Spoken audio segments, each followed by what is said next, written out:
A very long time ago, around the year 100 AD, a strong and proud African kingdom began to rise in the land we now call northern Ethiopia and Eritrea.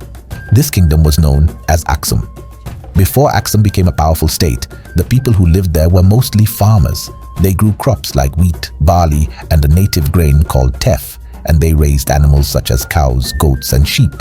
These early people lived in small communities scattered across the highlands. As time passed, the villages began to come together under one leader. Aksum began to grow, and the people became more organized and united. One reason the kingdom grew quickly was because of its location. It sat close to the Red Sea, which allowed people from Aksum to travel and trade with other great civilizations. This made Aksum a gateway between Africa and the outside world. The land around Aksum was rich in natural resources. It had gold in its hills, iron for making tools and weapons, and fertile soil that made farming easy. Because of this, the kingdom became wealthy and its leaders became more powerful. As Aksum became stronger, it turned into one of the greatest trading empires of its time. The Red Sea gave its people easy access to faraway lands. Aksumite traders began to sail and travel to Arabia, Persia, India, and even to the mighty Roman Empire. In the markets of Aksum, traders sold ivory that came from African elephants. They also sold gold, animal skins, incense, and even slaves. In return, they received spices, silk, glass, jewelry, and wine from other lands. This two-way trade made Aksum very rich, and many foreign merchants passed through its borders. The city of Adulis, located along the Red Sea, became one of the busiest ports in the ancient world. People from different cultures and languages met there. It was not just a place of business, but also a place of learning and exchange. Aksumite rulers taxed the goods that moved through their land, and this brought more wealth to the kingdom. As the traders came and went, they also brought new ideas, beliefs, and inventions. Aksum became even more famous when it started making its own coins. Around the 3rd century AD, Aksumite kings began to produce coins made from gold, silver, and bronze. These coins had the faces of the kings stamped on them, along with symbols of power and later, Christian crosses. The use of coins showed that Aksum was an advanced and wealthy kingdom. It helped to make trade easier within Aksum and with other countries. Few African kingdoms at that time had their own currency, so Aksum stood out among the nations. Roman coins have been found in Aksumite lands, and Aksumite coins have been found in Rome and India. This proves that the kingdom was deeply connected to the rest of the ancient world. One of the most important leaders in Aksum's history was King Ezana. He ruled in the 4th century AD and became famous for changing the religion of the kingdom. Ezana came to the throne when he was still a young boy. His teacher and advisor was a Christian man from Syria named Frumentius. Frumentius taught the young king about Christianity, and over time, Ezana accepted the faith. When he became an adult, King Ezana declared Christianity the official religion of Aksum. He was the first African king to do this. He ordered that churches be built, and he placed Christian symbols, like the cross, on buildings and coins. His decision to convert came even before many parts of Europe had accepted Christianity. This made Aksum one of the earliest Christian nations in the world. But Ezana was not only a man of faith, he was also a strong warrior. He led his armies against the kingdom of Kush in what is today Sudan and defeated it.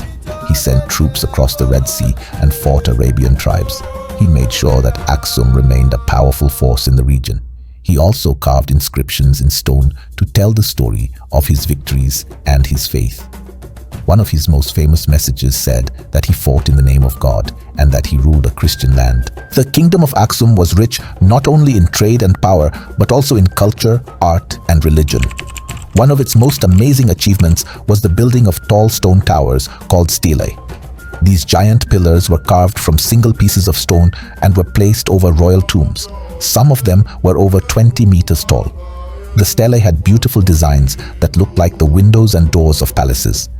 These monuments showed the skill and strength of Aksum's builders and engineers.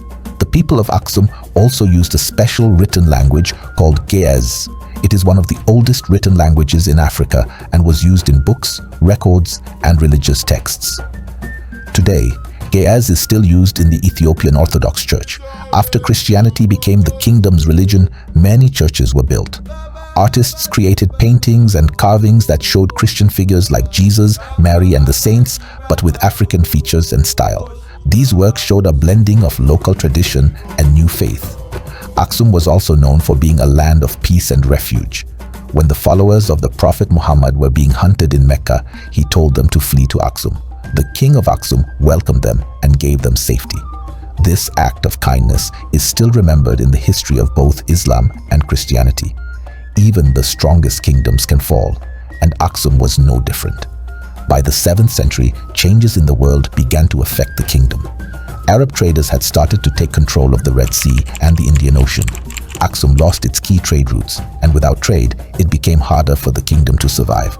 At the same time, the land began to suffer. There were long periods of drought, which caused poor harvests.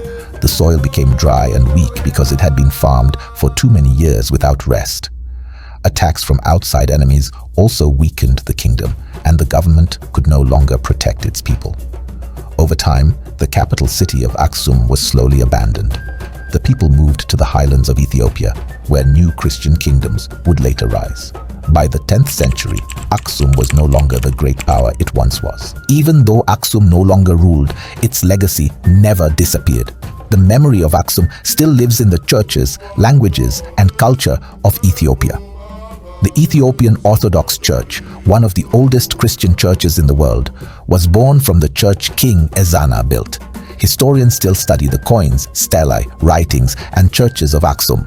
Tourists from around the world travel to see the ancient ruins of the city, where the tall stone pillars still stand after many centuries. Aksum is remembered as one of the greatest African kingdoms, and its story is proof that Africa had mighty empires with wisdom, trade, religion, and power long before colonialism. The story of Aksum reminds us that African history is rich and deep.